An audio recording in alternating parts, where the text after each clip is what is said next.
다음은 제6회 아시안 리더십 컨퍼런스를 축하해 주시기 위해 특별히 참석해 주신 대한민국 박근혜 대통령님의 축사가 있겠습니다. Next, it gives me a great honor to introduce to you President Park Geun-hye of the Republic of Korea, who will share her congratulatory message. Please welcome her with a big round of applause.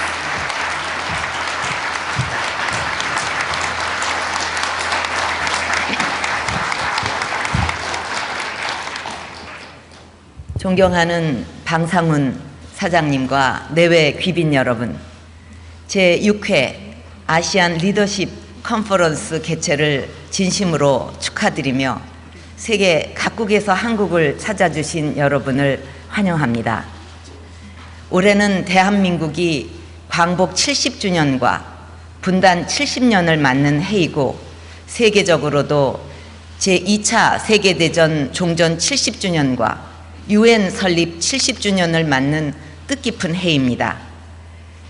이러한 때에 세계 각국의 지도자와 석학들과 함께 한반도와 동북아시아, 더 나아가 유라시아와 세계를 위한 평화와 번영의 길을 모색하게 되어 의미 있게 생각합니다.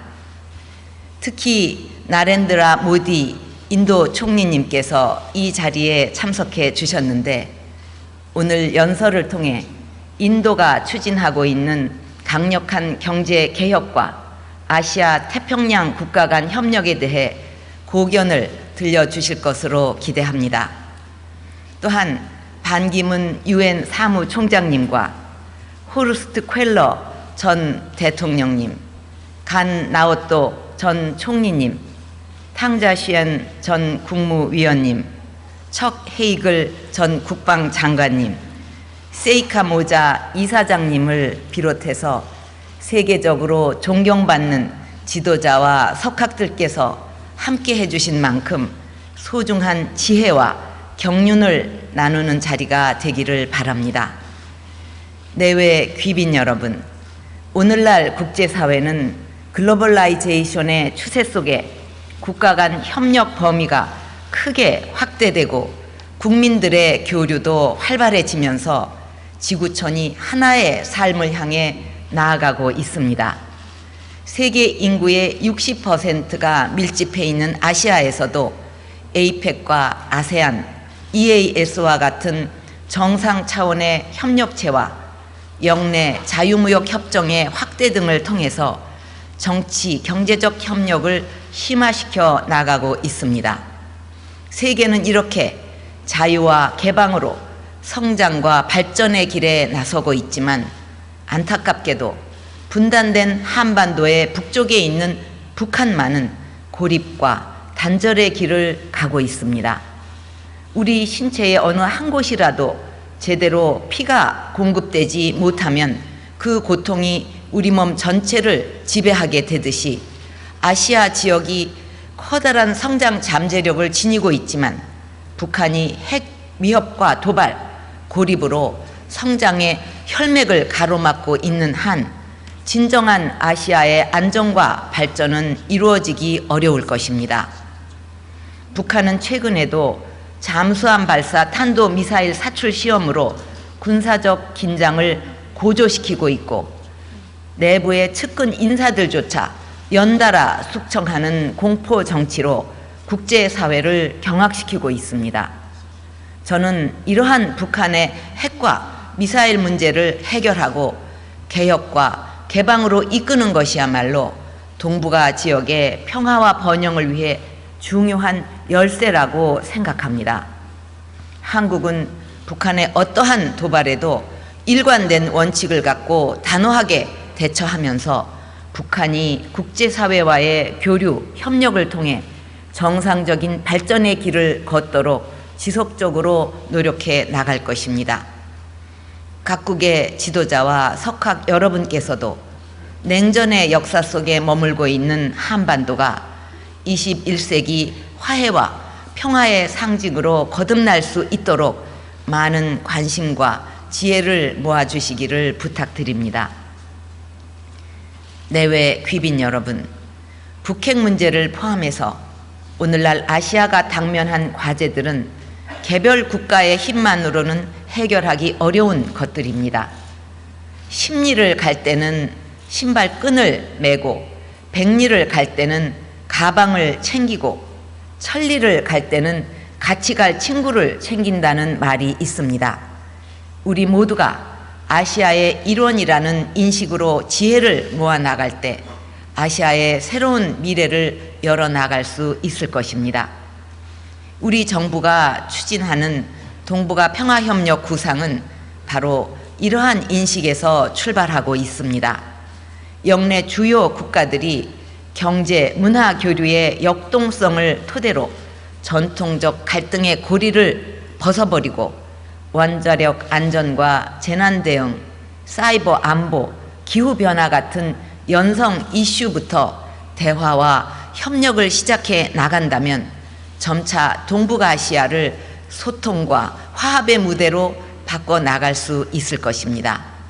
또한 저는 아시아에서 시작된 화합의 기운이 대륙 전체로 뻗어나가 유라시아를 하나의 대륙으로 연결시킬 수 있기를 희망합니다.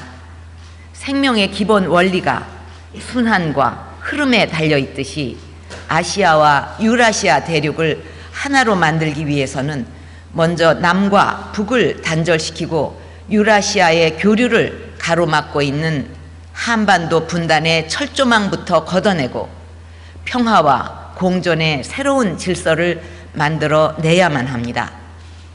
남북한과 국제사회가 함께 DMZ 세계 생태평화공원을 만들고 이것을 시작으로 남북한의 협력의 통로를 열어나간다면 동북아는 물론 세계의 평화에도 크게 기여하게 될 것입니다.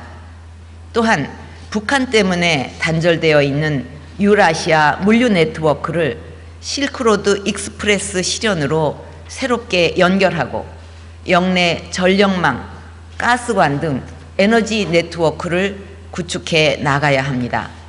이를 통해 유라시아는 사람, 자원, 상품이 자유롭게 이동하고 소통과 융합의 네트워크를 구축해서 세계 경제의 새로운 성장 동력을 제공하는 창조의 대륙으로 도약할 수 있을 것입니다. 내외 귀빈 여러분, 저는 한반도의 평화통일을 이루는 첫걸음은 남과 북의 주민들이 서로를 이해하고 소통하는 데에서 시작되어야 한다고 생각합니다. 남북 주민들의 화해와 협력의 작은 성취들이 한반도 통일을 이루는 중요한 토대가 되기 때문입니다. 이를 위해 저는 작년 3월 독일 드레스덴에서 남북 주민의 인도적 문제 해결, 민생 인프라 구축, 남북한 동질서 회복을 위한 구상을 밝혔습니다. 그 이후 환경과 문화, 스포츠 등 남북 간의 실질적인 협력의 통로를 열어갈 것을 제안하였으며 이를 지속적으로 추진하고 있습니다. 아직 북한이 호응하지 않고 있지만 분단의 고통을 해소하기 위한 민간 교류와 인도적 민생 협력을 꾸준히 추진해 나갈 것입니다. 먼저 평생을 고통 속에 살아오신 고령의 이산 가족들을 위해 정부 차원에서 모든 노력을 다할 것입니다. 북한에 지속적으로 이산가족 상봉 재개를 촉구하는 한편 금년 내에 남북 이산가족 1만 6천여 명의 영상편지 제작을 마무리하고 앞으로의 상봉과 사후 혈연 관계 확인을 위해 필요한 유전자 검사 사업도 조기에 완료될 수 있도록 지원할 것입니다. 또한 국제사회, 국내외 민간단체와 힘을 모아서 북한의 산모와 영유아를 위한 지원을 체계적으로 실시하고 북한 장애인들에 대한 지원 사업에도 착수하는 등 인도적 지원을 꾸준히 확대해 나갈 것입니다. 북한도 도발과 대결로는 아무것도 얻을 수 없다는 것을 깨닫고 하루속히 대화의 장으로 나와서 우리와 국제사회가 내미는 손을 잡아주기를 바랍니다. 내외 귀빈 여러분, 저는 북핵과 인권을 비롯한 북한 문제의 궁극적 해결책은 한반도의 평화통일이라고 생각합니다. 그리고 우리 국민 모두가 한마음으로 노력하고 국제사회가 우리의 노력을 지지한다면 한반도 평화통일은 머지않아 이루어질 것으로 믿습니다. 카자흐스탄이 핵을 포기하고 경제성장의 길을 걷고 미얀마와 베트남, 쿠바, 이란 등이 개방의 물결을 받아들일 수 있었던 것은 국제사회의 적극적인 관심과 노력이 뒷받침되었기 때문입니다. 당장은 북한의 변화를 기대하기 어려운 것처럼 보여도 아시아의 리더들이 내가 아닌 우리의 마음으로 함께 노력하고 신뢰와 협력의 자세를 지켜나간다면 한반도와 동북아의 평화와 안정을 반드시 이루어낼 수 있습니다. 우리 정부와 국민은 한반도와 아시아 모두가 하나 되는 꿈을 위해 올바른 통일의 미래를 모색해 나갈 것입니다. 여러분께서도 북한이 핵을 포기하고 주민들의 삶을 인간답게 만들어 줄 수 있는 새로운 변화의 길로 나올 수 있도록 힘써 주시기를 당부드립니다.